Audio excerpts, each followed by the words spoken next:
శాస్త్రపరమ వీక్షకులకు పునఃస్వాగతం. దదిశంకతుషారాభం క్షీరోదార్ణవసంభవం నమామి శశినం సోమం శంభోర్మకుటభూషణం ఫలాసపుష్పశంకాశం తారకాగ్రహమస్తకం రౌద్రం రౌద్రాత్మకం ఘోరం తం కేతుం ప్రణమామ్యహం. ఈ రెండు శ్లోకాలు చంద్రగ్రహానికి కేతు గణమునకు సంబంధించిన నవగ్రహ ధ్యాన శ్లోకాల్లో ఉన్నటువంటి శ్లోకాలు. ఈ శ్లోకాలు రెండు రేపు పారాయణ చేయటం వలన అన్ని రాసుల వారు కూడా గ్రహదోషాలు గ్రహణ దోషాలు నుంచి ఉపశమనం పొంది శుభ ఫలితాలను పొందగలుగుతారు. రేపు 3/3/2026 ఫాల్గుణ మాసం పౌర్ణమి మంగళవారం పుబ్బా నక్షత్రం ఉండగా ఈ గ్రహణము సంభవిస్తోంది. ఈ గ్రహణము కేతుగ్రస్తము. దీనికి గ్రస్తోదయ చంద్రగ్రహణము అని కూడా అంటారు. గ్రస్తోదయం అంటే గ్రస్తము అంటే గ్రహణము పట్టిన తరువాత చంద్రోదయం జరుగుతోంది. అందువలన దీన్ని గ్రస్తోదయ చంద్రగ్రహణము అని అంటారు. గ్రహణము ప్రారంభమయ్యే సమయము 3:21. గ్రహణము పూర్తయ్యే సమయం 6:47 సాయంత్రం. అంటే మనకి చంద్రోదయం 6:20 జరుగుతుంది. కాబట్టి చంద్రోదయం అయిన తర్వాత మాత్రమే మనం 6:20 నుంచి 6:47 వరకు 27 నిమిషముల పాటు మనం ఈ గ్రహణాన్ని చూడగలుగుతాం.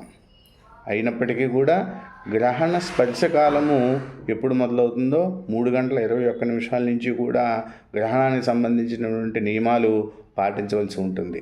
ఒక గ్రహణం రోజున చేసేటటువంటి మంత్రోపాసన లేకపోతే సాధన అనుష్ఠానం అన్నది ఒకసారి చేసిన మంత్రము 1000 సార్లు చేసినటువంటి ఫలితాన్ని ఇస్తుంది అని చెప్పి పెద్దలు చెప్తూ ఉంటారు.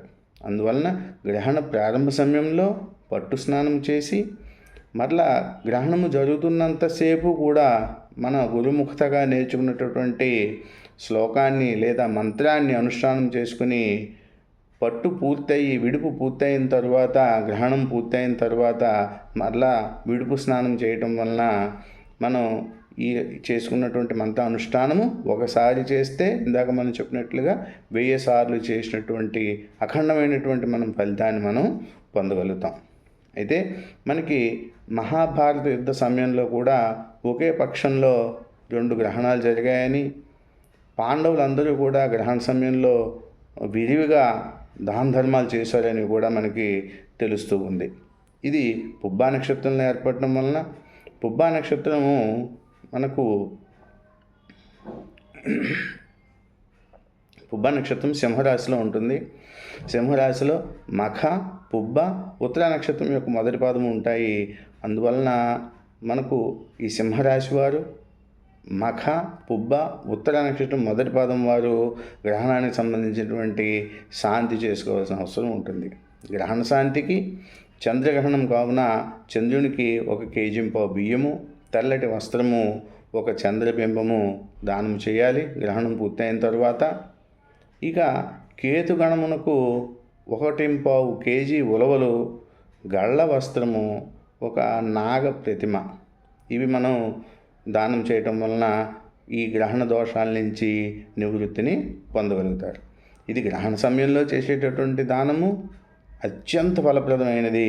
కానీ ఆ సమయంలో తీసుకునేవాళ్ళు ఉన్నా లేకపోయినా మన మంత్రోపాసన అనుష్ఠానంలో ఉండటం వలన గ్రహణానంతరం తరువాత మనం శుద్ధి చేసుకున్న తర్వాత ఆ రోజు వీలైతే ఆ రోజు లేదా మరుసటి రోజు ఉదయం బుధవారం నాడు ఈ దానం చేయటం వలన మంచి ఫలితాలని పొందగలుగుతారు.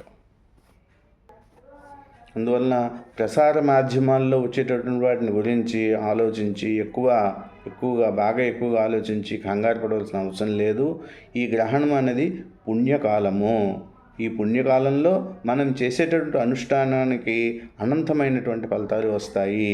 మనకు ముఖ్యంగా పంచపర్వాలు అని చెప్తారు. పంచపర్వం అంటే కృష్ణపక్షంలో అష్టమి, చతుర్దశి, పూర్ణిమ, అమావాస్య, ఇంకా సంక్రమణం, ఈ 5 పర్వాలు వీటిని పంచపర్వాలు అంటారు.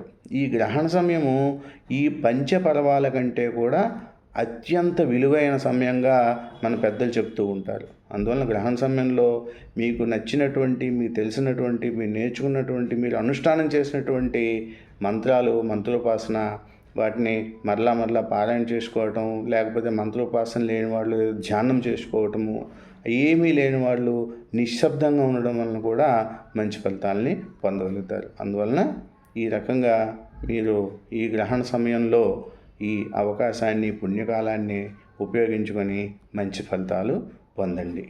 శుభం భవతు. నమస్కారం.